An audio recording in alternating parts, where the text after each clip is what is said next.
Isang mapagpalang good morning sa bawat isa. Isang mapagpalang araw ng Panginoon.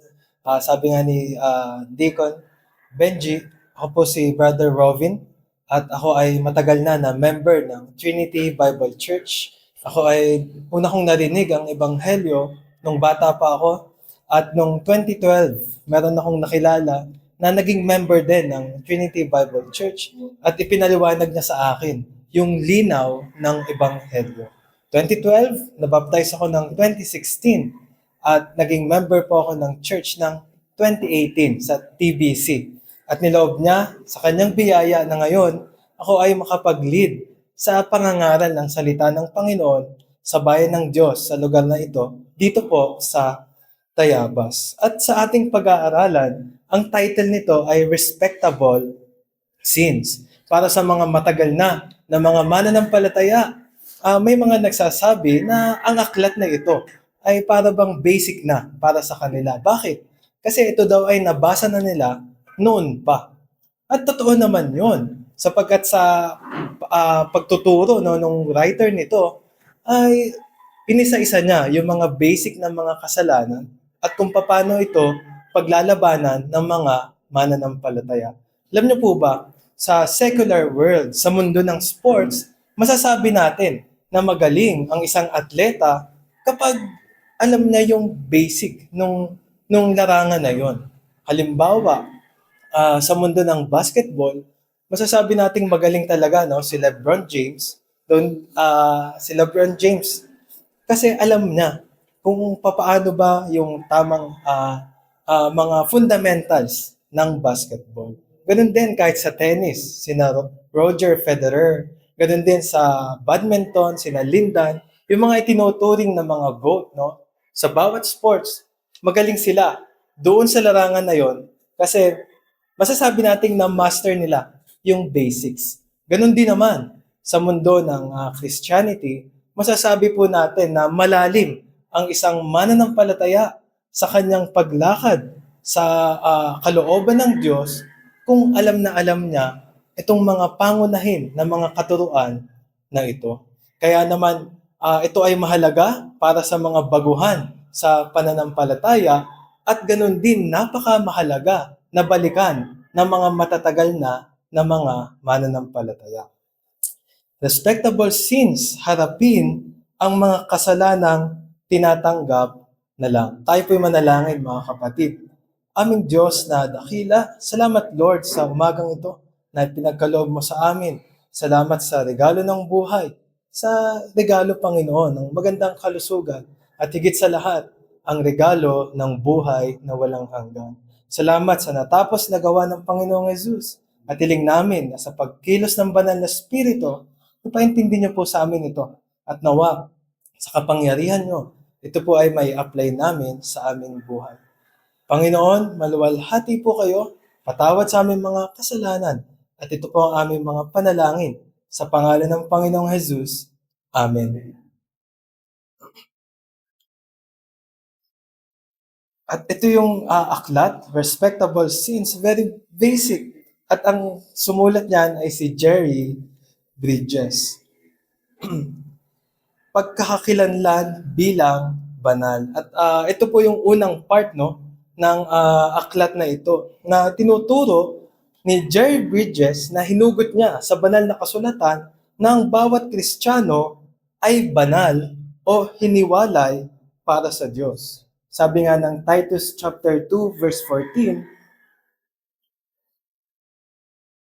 Titus 2 verse 14, meron ba gustong bumasa mga kapatid? Ginagawa ba yun dito? Pero pwede naman, no? Pwede naman. O kahit wala ng mic, kung sino lang ang pwedeng bumasa.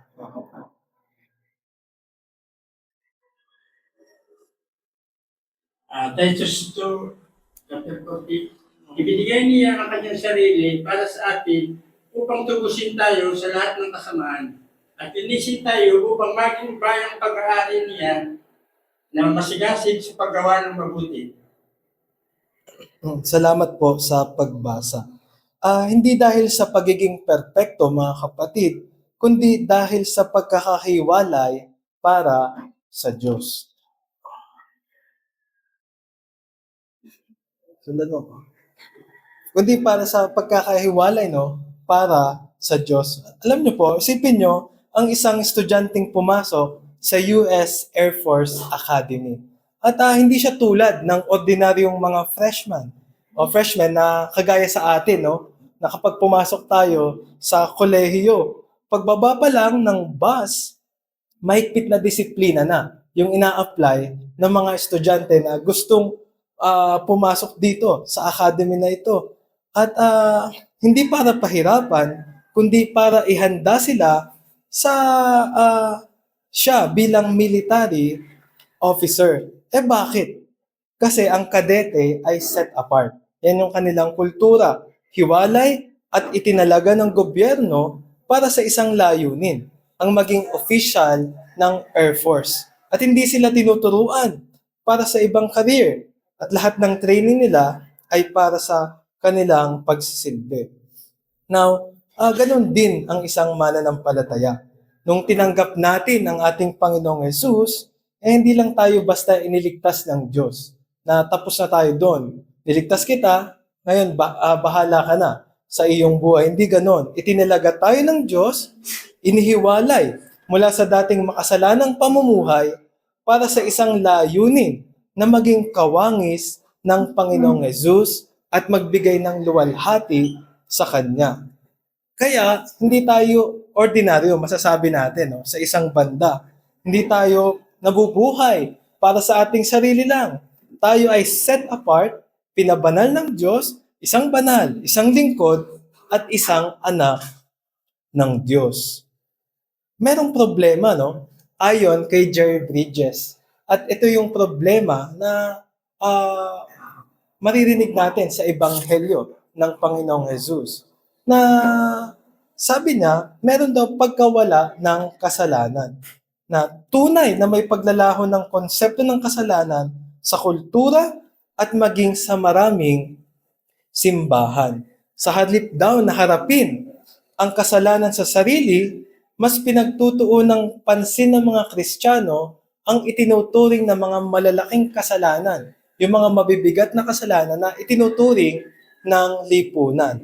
Now, halimbawa, yung patungkol sa immorality, korupsyon sa gobyerno, nagnanakaw sila ng milyon, billions. Nandyan ang violence at habang pinapalampas ang mga maliliit na kasalanan sa sariling buhay, dito nagfo-focus daw yung mga Kristiyano. Hindi na natin tinatawag na kasalanan daw, no? Ayon sa kanya, yung kasalanan ng kapalaluan, impatience, selfishness, at tinatawag na lang natin itong struggles of personality.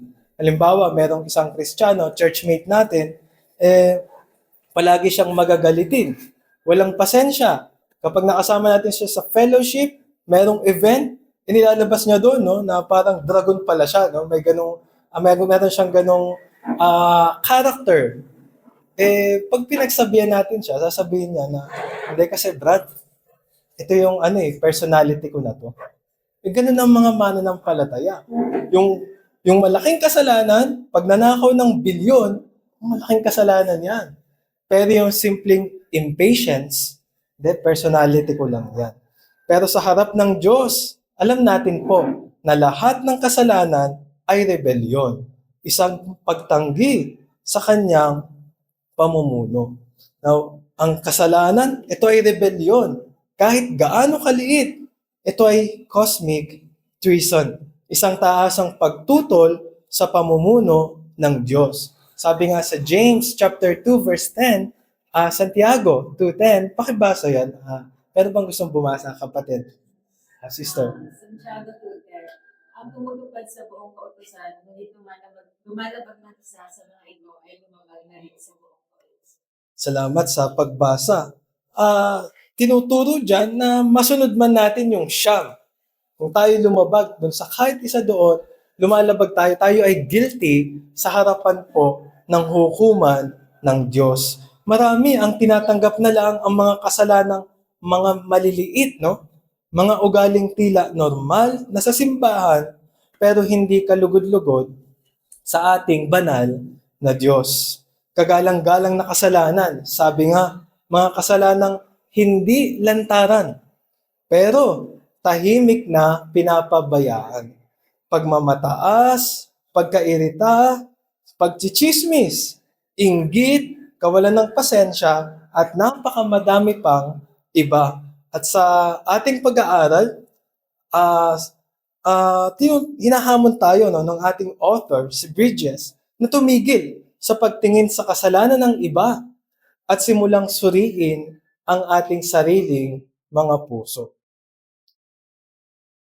Halimbawa, sa usapin ng homosexuality, alam natin na mali yan. At pwedeng mangyari din na galit tayo sa kasalanan niyan. Pero galit tayo doon kasi evident yan sa panahon natin. Gawa ng sa social media, maraming mga celebrities, mga kapatid na part niya no, ng homosexuality. Pero pwedeng mangyari na naha-highlight yun no, sa kanya, pero tahimik sa usapin ng selfishness, sa pagiging makasarili, o impatience, or gossip. May mga respectable sins na tinotolerate sa loob ng simbahan. Kasalanan na pinapabayaan na lang. Tulad ng unkind speech, unforgiveness, pride, at critical spirit na parang normal lang. At alam natin na hindi yun maganda na tayo ay maging critical sa isang tao. At kahit gaano ito kaliit mga kapatid, tandaan natin na para siyang cancer according sa ating aklat na kumakalat at sumisira sa buong katawan no? O sa katawan ng isang tao. Kung hindi agad ito gamutin, hindi ito nananatiling maliit mga kapatid. Yung tinuturing natin na personality, pag hindi mo ginamot yan, lalaki yan at sisira sa iyong pagkatao, maaaring sumira sa isang testimony at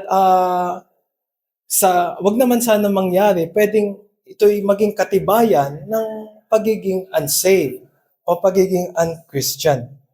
Kapag pinabayaan ang respectable sins, kagaya ng mga nabanggit ko, no, ng mga kasalanan na itinuturing na maliit, yan ay nagiging ugat ng mas malalim na kasalanan. Ang kasalanan ay may kakayahang lumago at kumalat sa iba't ibang bahagi ng buhay natin. At sabi nga ng Biblia, hindi lang sa buhay natin, ang mga kasalanan na yan na ating isinasabuhay ay pwede ring makahawa pa sa ibang mga mananampalataya. Sabi ng Ephesians 4:29, huwag kayong magsasalita ng masama, kundi yung makakabuti at angkop sa sitwasyon para maging kapaki-pakinabang sa nakakarinig. So isa yan no, sa tinuturo sa atin ng Biblia na dapat tayo mag-focus sa ating pakikipagkapwa sa loob ng iglesia. Alam niyo po, noong June 19, 1987, nagpa-check up ang asawa ng ating author, si Jerry Bridges. At wala siyang nararamdamang kakaiba, pero may malignant tumor na pala sa kanyang tiyan. Now, matagumpay itong naoperahan. Pero, hindi nakita ng mga doktor na kumalat na pala ito sa kanyang lymph system. Kaya, according sa kanya, ayun yung naging reason kung bakit pumanaw yung kanyang asawa. Now, ganito yung mga kasalanan. Hindi halata, pero unti-unting sumisira. Hindi nila alam na kumakalat na pala sa loob ng kanyang katawan yung cancer. Ganon din no, sa atin bilang mga Kristiyano. Kapag hindi ang isang Kristiyano ay hindi siya naging sober, hindi siya naging matalino sa pag-identify ng mga kasalanan sa kanyang buhay, itong kasalanan na ito mga kapatid ay magiging evidence sa kanya. At ito ay magmamanifest at ito ay makakasira sa kanyang testimony. Pero alam niyo po, sa banal na kasulatan, pwede ding mangyari na ang kasalanang ito ay maitago at mabulgar na lamang mga kapatid sa darating na paghuhukom. Ganun din, niloloko tayo nito, no? Akala natin okay lang, pero kasalanan pala yon. At nandyan ang unconscious denial. Ginagawa natin ng hindi natin namamalayan at minsan hindi na natin iniisip kung mali ba ito. Sa biyaya ng Diyos, merong cure. Kasi baka isipin natin na, kapatid, paano ko pa maiisip yung mga maliliit na mga bagay na yan? Kasi lumaki ako dito sa mundo eh. At masyado ng technical yan. Kasi yung mga malalaking kasalanan, alam ko yan. Hindi ako pumatay, hindi man ako nambugbog eh. Pero itong maliliit na ito, paano pa? Merong cure mga kapatid. Una, ang gamot dyan ay ang ebanghelyo na nagbibigay ng katiyakan at motibasyon. Dahil alam nating pinatawad na tayo, may lakas tayong harapin ang mga kasalanan na ito. Ganon din, nandyan ang banal na spirito na sumasa atin. Siya ang nagpapakita sa atin ng mga kasalanang hindi natin napapansin. At dapat tukuyin ang mga kasalanang tinanggap na lang natin bilang normal at saka patayin at paltan ng mga makalangit na asal. Ngayon may tanong na humahamon sa ating isipan o pwedeng humamon sa atin sa umagang ito. May mga kasalanan ba akong tinatanggap dahil maliit lang naman sa aking buhay? Siguro sa pagising kanina, kagabi bago matulog, sa oras ng dinner, pwede din nag-siesta kahapon o sa oras ng lunch. Pwede nating isipin, no, may kasalanan ba na ganito sa akin? May mga maliit ba akong kasalanan na pinapalampas pero unti-unti nang sumisira sa puso ko? Mga kapatid, yan yung dapat nating bigyan ng pansin sa ating buhay bilang mga Kristiyano. Now, i-deal natin ang isang uri ng kasalanan na itinuturo ng Biblia na binigyang diin ng ating author, ang kasalanan ng pagiging ungodly. Now, ano ba itong ungodliness, mga kapatid? Ito ay pamumuhay na hindi iniisip ang Diyos, ang kanyang kalooban o ang kanyang kaluwalhatian. Kapag binasa natin yung respectable sins, nandiyan talaga sa bawat chapters, yung iba't ibang kasalanan. Tuturo na yung kasalanan na yon, yung specific sin. At sa huli, ituturo din niya kung paano ba yon kokontrahin.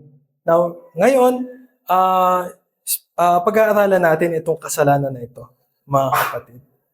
Now, hindi natin iniisip na tayo ay ungodly. Pwede yan, no? Ang isang Kristiyano. Bakit?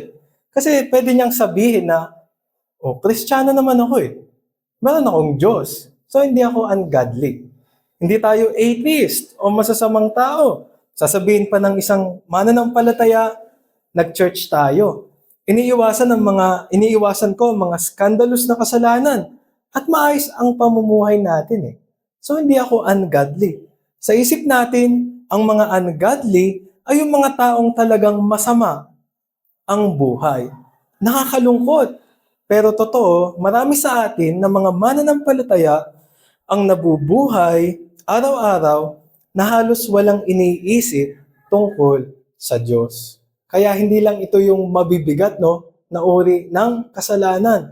Na pwedeng mangyari, ito yung point ng isang Kristiyano, maging ungodly pala siya.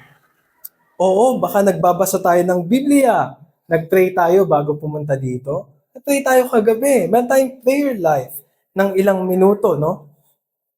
Pero pagkatapos nun, tuloy na tayo sa mga gawain ng araw na parang wala namang Diyos. Ngayon, bihira nating isipin na umaasa tayo sa Kanya o na may pananagutan tayo sa Kanya. At minsan, ilang oras ang lumilipas na hindi na natin siya naaalala. Ganun ang gawain, pwedeng mangyari sa isang mananampalataya na siya ay maka-Diyos. Siya ay merong Diyos. Magpe-pray siya ngayon, pero lalabas siya ng bahay na hindi niya inaalala ang Diyos. Yun yung tinutukoy ng ating author na pagiging hindi maka-Diyos, yung pagiging ungodly. Ang punto lang, sa ganung paraan, halos wala tayong pinagkaiba sa mabait at disente nating kapitbahay na hindi naniniwala sa Diyos. Kasi alam natin na mayroong mga good-natured na mga tao na genuine no, yung kanilang pakikipagkapwa-tao, mapagbigay, tumutulong sa kapwa. Mga tao to na mga hindi nagmumura. At meron pa nga, loyal no, sa usapin ng relasyon, sa kanilang trabaho, sa kanilang mga libangan, faithful sila. Kung ang isang mananampalataya ay Kristiyano siya, pero paglabas niya no, ng church na ito, hindi niya inaalala ang Diyos, anong pinagkaiba niya sa ganung tao na mabait din naman no, sa paningin ng mundo. Kasi sa araw-araw, kung pamumuhay sa trabaho, sa bahay, sa ministry, gaano ko iniisip ang Diyos? O mas umiikot ba ako sa sarili kong plano at lakas? Yan yung tanong. Sabi po sa James chapter 4, verses 13 to 15, meron bang gustong bumasa mga kapatid? Sister, kapatid. Sister Ina. James 4:13-15, makinig kayo sa akin, kayong nagsabi. Ngayon o bukas, pupunta kami sa isang bayan, mamalagi kami ron ng isang taon, maghahanap buhay at kikita ng malaki. Sa katunayan, hindi niyo alam kung ano ang mangyayari sa inyo bukas, sapagkat ang buhay ay parang hamog, nalilitaw ng sandali at mawawala pagkatapos. Kaya nga ito ang dapat ninyong sabihin. Kung loloobin ng Panginoon at mabubuhay pa tayo, ganito o kaya ganon ang gagawin natin. Salamat, sister. Hindi kinokondena ni James ang paggawa ng plano o ang pagninegosyo para kumita. Now, ano yung problema? Ay yung pagpaplano na parang hindi tayo nakadepende sa ating Diyos. Nagplano tayo, walang masama magplano. Sabi sa ating talata, ang problema ay yung plano ay wala ang kalooban ng Diyos. Sa totoo lang, araw-araw tayong nagpaplano sa trabaho, sa ating kanya-kanyang mga tahanan, sa ating ministry. Pero gaya ng mga taong tinutukoy ni James, madalas tayong magdesisyon na parang kaya natin ang lahat sa sarili lang natin. Isa to sa mga anyo ng ungodliness, mga kapatid. Halimbawa, merong isang churchmate. Yan, church yan, no? Yung nasa picture, no? Sa ating screen. At siya ay umattend ng worship service. Umattend din siya ng Bible class, ng prayer meeting, at kanilang fellowship. Ngayon, Sunday din, meron namang isang tao na unbeliever. Galing siya doon sa kanyang office, ginawa niya yung kanyang mga pending na mga tasks, at nakipagkapwa-tao siya sa kanyang mga workmates, meron silang lunch, no, sama-sama, at itong Kristiyano na ito, galing sa church, at yung isang hindi Kristiyano na galing sa office, ay parehong pumunta sa isang court.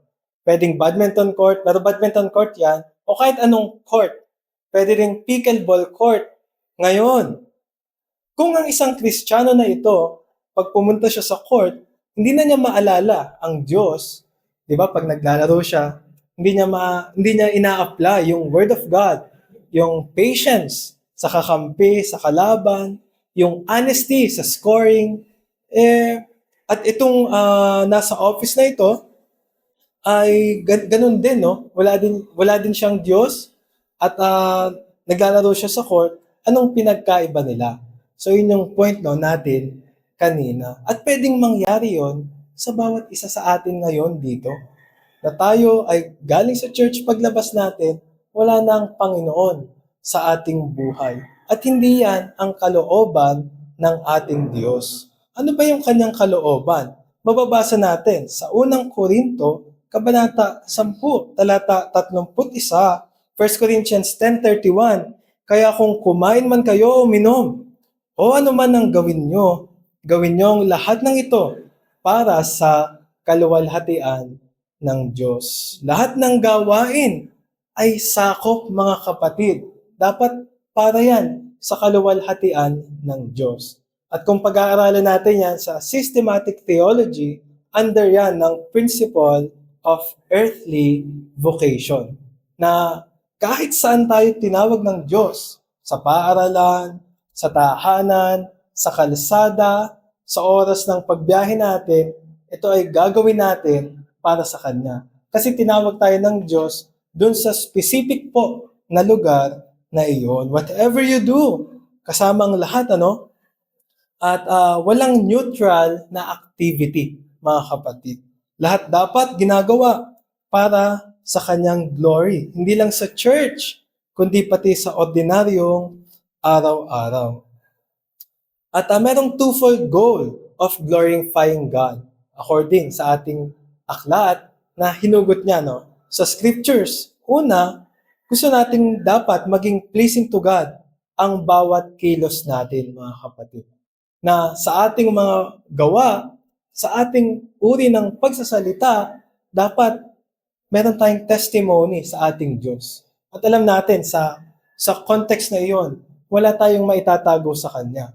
So, pasok dyan mga kapatid, kahit yung ating private life, sa ating cellphones, smartphones natin, at yung mga ginagawa natin, sa loob, for example, ng ating tahanan, yan ay dapat inaalala natin ng Diyos. Nagpe-pray tayo bago magsimula ng araw at humihingi ng guidance sa banal na spirito. At pangalawa, gusto nating ma-honor ang ating Diyos sa harap ng ibang tao.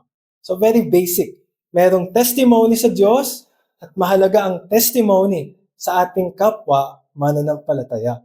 Kasi pwedeng mangyari na, bakit? Diyos ka ba? Parang ganun merong pagkilala sa Diyos, mahal na mahal ang Diyos. Pero ang liit ng tingin sa kapwa-tao. Kasi hindi naman sila Diyos Sino ba sila? Mali yun, mga kapatid. Kung paanong mahal natin ang Diyos, dapat mahal din natin ang ating kapwa-tao. Ang buhay natin ay dapat mag-reflect ng liwanag ng Panginoong Yesus. Siya yung exemplary model, mga kapatid. Kung paano siya lumakad, ganon din tayo lalakad sa mundo na ito. Sa ating buhay, sabi nga ng Matthew 5:16, gayon din naman, pagliwanagin nyo ang inyong ilaw upang makita ito ng lahat. Sa gayon, masaksihan nila ang inyong mga mabubuting gawa at luluwalhatiin nila ang inyong Ama na nasa langit. Hindi dapat maging stumbling block sa iba, gaya ng warning ni Paul sa Romans chapter 2:23 and 24. So, ayun yung aim natin para matalo, para mapatay itong ungodliness. Dapat tayong maging maka-Diyos palagi sa ating buhay sa church at ganun din sa ating earthly vocation. Sabi sa 1 Timothy 4:7, meron bang gustong bumasa, mga kapatid?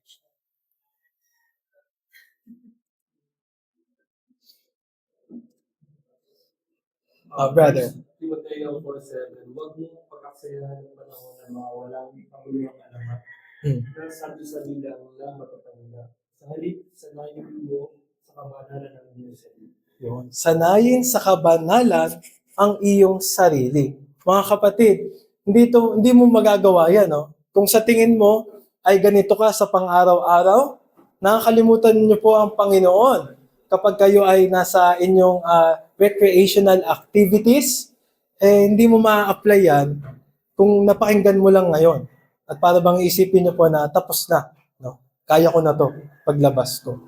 Dapat nating sanayin ang ating sarili na inaalala lagi ang Diyos na nakakaalam ng lahat. Sumasa lahat at sumasa atin according to His Word. Train ay galing sa athletic culture na may disiplina, nandiyan ang commitment, at syempre, yung consistency, mga kapatid. Dapat tuloy-tuloy ito sa ating buhay. Hindi automatic ang pagiging godly. Kailangan ng daily spiritual training tulad ng athletes preparing for competition. Alam niyo po ba kapag ang isang atleta, halimbawa kasi po nagbabadminton ako Now, merong isang player doon na talagang gumaling siya sa badminton. At Japanese yun, no, yung player na yun. At nandun siya sa top. Actually, top 1 siya dun, nung panahon na yon. Ang problema, na-aksidente siya, mga kapatid. At nung kasi nakasakay sila sa van, meron silang tournament, nabangga yung van. Ngayon, na-damage syempre siya, nabalian siya at medyo naapektuhan yung kanyang mata. Pero naka-recover din siya eventually. Ang problema, mga kapatid, sa mundo ng sports, mapapag-iwanan ka na. Kasi yung progress, dapat tuloy-tuloy yun. Papalakasin mo, for example, yung inyo pong legs, at tuloy-tuloy yan. Magdadagdag ng weights, at i-maintain nyo po yun hanggang sa maabot nyo yung pinakamalakas na estado, no? Yung prime kung tawagin. Pero dahil siya ay na-aksidente, nagpahinga siya ng taon. Ngayon, naiwan na siya nung kanyang mga kasabay sa badminton. Ganun din sa mundo ng pagiging mananampalataya. Pwedeng mangyari na hindi tayo consistent.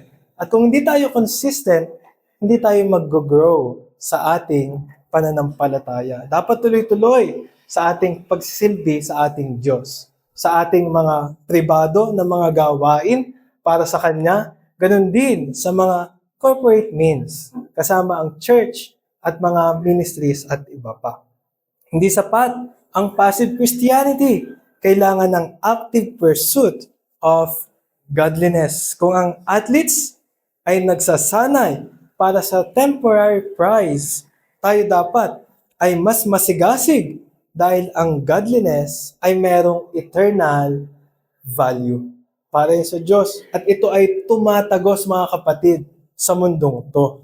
Godliness affects not just this life, but also the life to come. Sabi ng 1 Timothy 4:8, at dito na tayo magtatapos, ang pagsasanay ng katawan ay may mabuting na idudulot. Ngunit, ang banal na pamumuhay ay higit na kapakipakinabang sapagkat ito'y may pangako, hindi lang sa buhay na ito, kundi maging sa buhay na darating. So ito yung hamon, patayin yung sin of ungodliness at linangin, mga kapatid. Let us cultivate the grace of being godly, or godliness, mga kapatid, yung pagiging makadiyos. So dapat conscious tayo na meron tayong relasyon sa ating Diyos. Ganun sa mundo no? Sa pakikipagrelasyon. Kaya nga nagkakatampuhan ang mag-asawa kapag wala na silang communication, na parang bang nakalimutan mo na ako. Ganun din po. Higit sa lahat, sa ating relasyon sa Diyos. Liting ko lang, hindi dapat natin siya makalimutan at gawin natin ang lahat para sa Kanyang kaluwalhatian.